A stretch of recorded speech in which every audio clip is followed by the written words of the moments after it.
Hello. I've come with a bit of a quick video today to kind of ease myself back in to filming. And I have been asked a few questions. I've had a couple of messages too.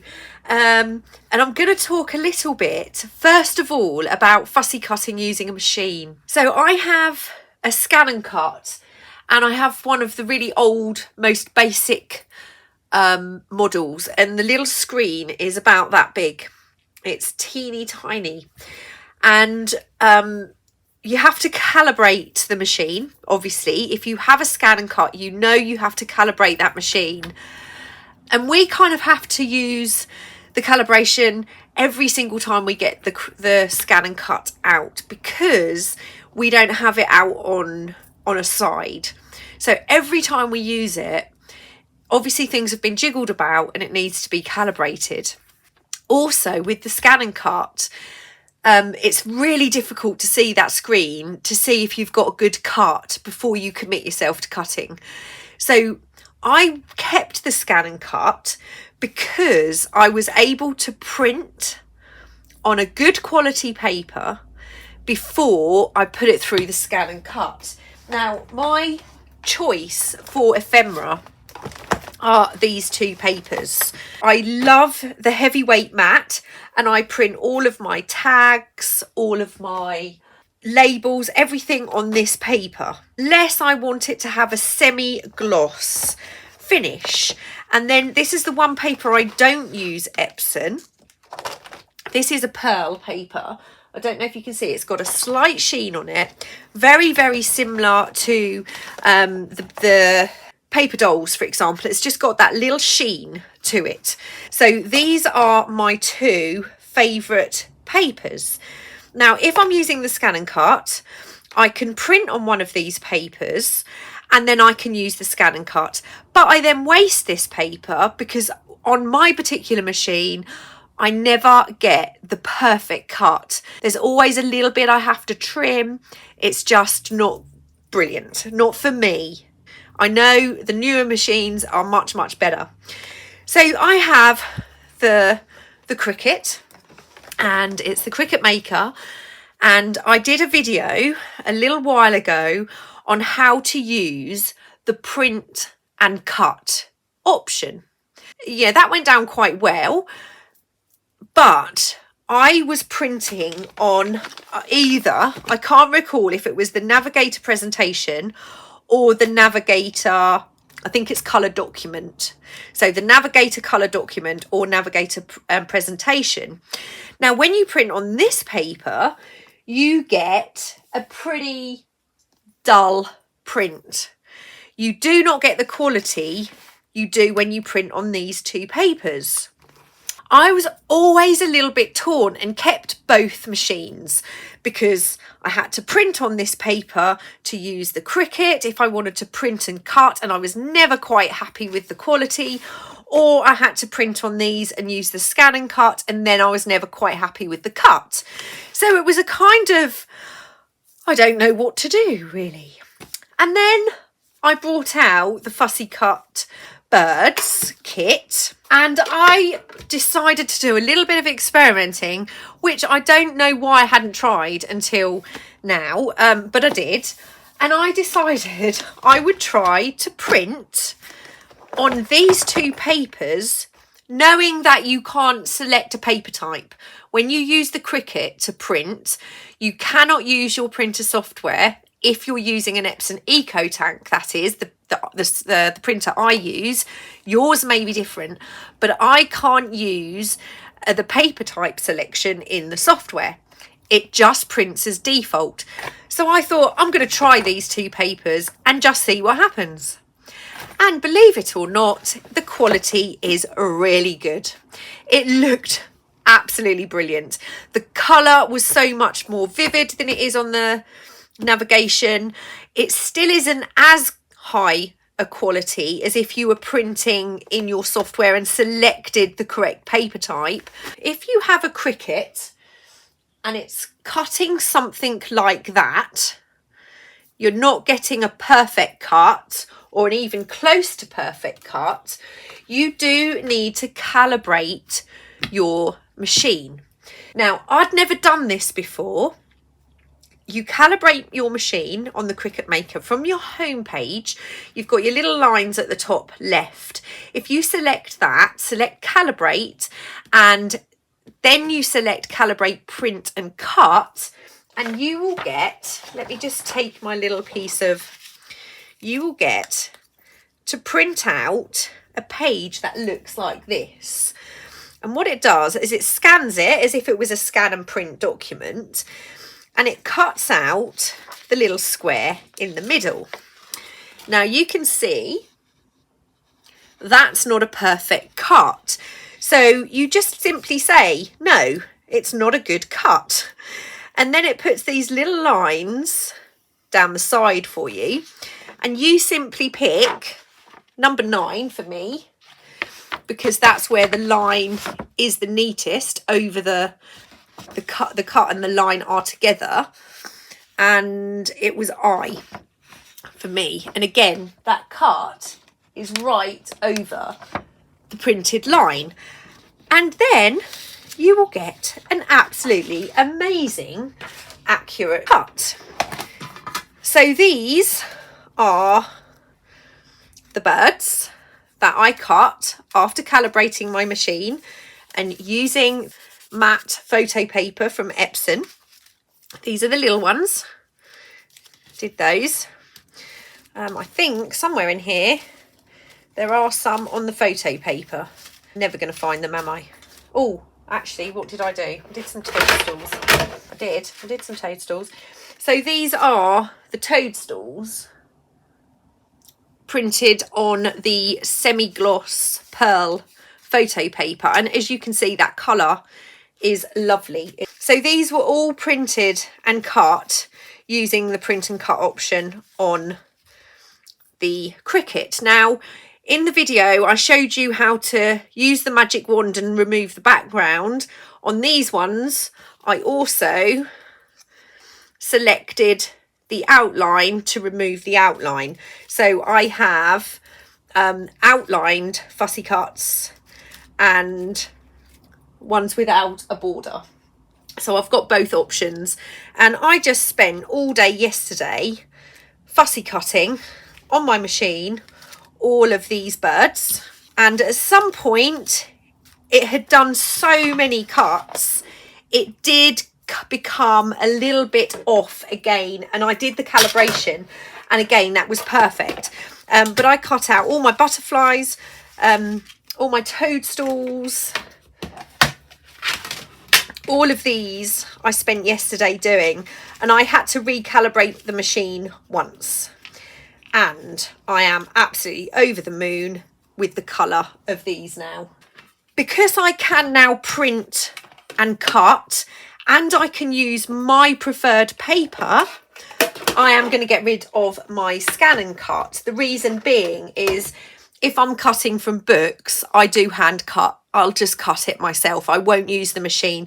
So to me, the scan and cut is actually a bit redundant for me now. I don't need that anymore. That's my little information about the Cricut and the scan and cut and fussy cutting and using different papers. But I would definitely recommend you try out your different papers, because you will be surprised how well they print on a printer without selecting the correct paper type. The next part of this video is I'm actually going to make something. And this make is 100% inspired by Cori and her little hidden paper clips. And Cori uses book pages to make her paper clips. I am going to be using one of the medium specimen bird catalogue cards, or I can't remember what I call them, but I'm just going to be using these little specimen cards from one of my kits, and I am going to cut the back half of that. So I have this. Now you could use any piece of paper. It doesn't have to be a printable. It could be a piece of cardstock. It could be a book page, which is what Cori uses. But I'm using this. So I'm just going to grab my little scoreboard, and this is just over 3.5 inches long. Is I'm just gonna score here at 2 3/4. I'm gonna fold that over. So I'm just folding that there. I'm gonna fold this not quite to meet. I want a little gap down here, and I'm just going to fold that myself. I don't need the scoreboard to do that. Okay, so I've got something that looks like this, and any piece of paper or cardstock or scrapbooking paper would work. You just want something that looks like that. Grab my ink. I've decided to film on the other side of my desk, and all of my inks are over on the messy side. So I'm just going to ink around here. Oh, I don't need to ink that bit. But I am going to ink this edge, and I am going to ink that edge. Right. So I have my little card, and that's going to be glued there. That's going to be here. We're going to have a little pocket here. But I want to decorate this piece first. So I'm going to use one of my birds. I don't know whether I want to get as much of a bird on there as possible. A slightly bigger bird. And cover over a bit more of that. I think I'm going to use a little bird on this one. So I've got my fold on the right. I'm going to use it this way. So I'm going to ink the top half of my bird, and I'm using the ones with the border. Excuse me. What I'm going to do actually is just fold that where this bird is going to go, hold him in place, and I'm just going to trim the back of that, and then I'm going to glue my little bird down. Okay, so I'm going to just pop him into place. My little piece here. I'm just going to grab my labels, and I'm going to look for something very little. I'm going to grab that number. Right, so I'm going to go for the number 8135. Just trim this down very slightly. Right, I've got my tiny little number. I'm trying to ink the edges of this. And you could make these, make several of these in one go. And you could put anything on here. It doesn't have to be a bird. I'm going to, okay. Try that again. I'm just going to put this number in that little box there. So what I'm going to do is, there are a couple of areas that once I've glued everything down, I'm not going to be able to sew. So I'm going to sew. Okay, so I'm going to go up, across and down these two sections. So there's my sewing, just up, across and down. And now I'm going to turn this over and take my paper clip, and I want the big side on the what's going to be the outside of my paper clip. So the small side goes on the inside, and it goes onto that middle panel. Now, the reason I've done mine slightly different to Cori is my machine does not like sewing over a paperclip. It might be because I'm using a bigger paperclip. So what I'm going to do is just put some glue around this paperclip first of all, because I want to secure that in place before I close my paperclip cover. Just enough. I'm going to use my scissors because I want a nice flat edge on my tape, and this is just medical tape. I'm going to hold that in place, push that down around my paper clip. That's good. This little flap, I'm going to glue that down, and this is probably really difficult to follow. Like I said, I needed something kind of easy to just get myself back into filming, really. So we're going to glue that piece down, and we've now got just this piece here. Now I want this to be a little pocket, so I'm going to glue along here over that stitching and along the bottom like that. I'm going to hold those down. I think we'll make another one without sewing, just so you can see what you can do without any sewing. And now what I'm going to do is I'm going to actually sew along here just to the paper clip, and then I'm going to skip and sew along here and down here and across here. So I'm still going to have my little pocket. Okay, I have sewn across here, but I lifted my needle and skipped sewing over that paper clip, and the same this side. I'm not going to try and cut that, because I'll probably end up cutting the actual stitches rather than that piece. I'm leaving my threads because I like them. So there we have our little pocket paper clip. So I've just got some little printed pieces here that will fit inside my little paper clip, and then that could go on the other side. So this is the one I made before, and this one I added one of my little flashcards. But thank you, Cori, for this fabulous little paperclip idea. And like I said, Cori used book pages, and that works fabulously. Let's make another one without sewing. I'm going to grab my little card, grab my trimmer, just take the edge off that. So I'm not even going to use my scoreboard to fold this one. We'll do it without. So I'm just going to fold this little piece in like that, and then fold this over and have a little edge there like that. And then we're going to ink it like that.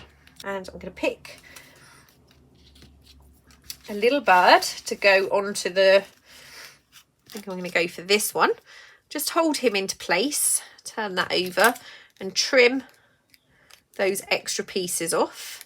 Being careful I don't cut through my little folded card there, because if you do, obviously you won't have such a great pocket. Let's give that a little ink. Oop. I always find after you've been gone for a little while, it takes several videos before you actually feel confident enough to film anything. So I'm just going to cut this little number off, which is the other half. Right, so I've got my teeny tiny little number, giving that a little ink, put on a little bit of glue.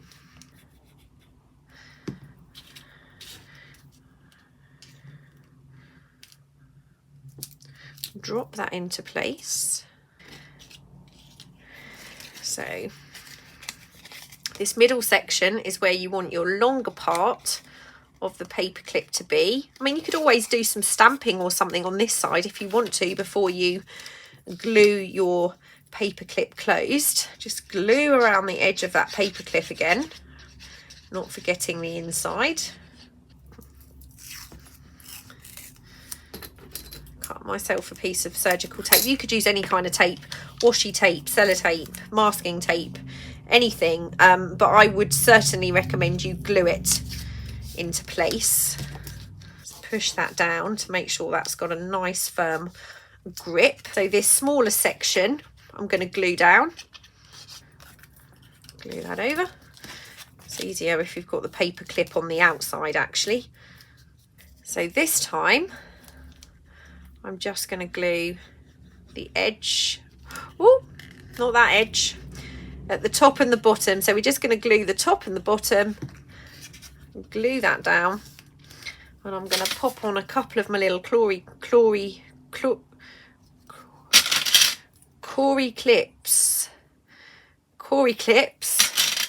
These are fabulous. I don't know how I lived without them. I really don't. I love them. Okay, right, so just put those on there for a moment. I mean, this is art glitter glue, so it's going to take seconds to dry. Now, got my little flash card. I'm just going to pop that into my paper clip, and there we go. A no sew one. I still think that looks pretty cool. So if you want to make some of these paper clips, I am going to link Cori's video down below. So go and check out Cori's video. And if you have any interest in using the Cricut to print and cut, go and check out the video. I'm also going to link that, but you might want to have a little play around with the paper that you use to print on, and don't forget to use just a plain old piece of copy paper to do your calibration. But do calibrate your machine. As soon as it looks like it's not cutting accurately, give it another calibration. I mean, all you're losing is a little bit of black ink and one sheet of paper, but it makes an absolutely amazing fussy cut, you know, if you do. Thank you for joining me. Thank you for being patient with me. I really will be back sooner than 3 weeks, I promise. Take care, everybody. See you later. Bye.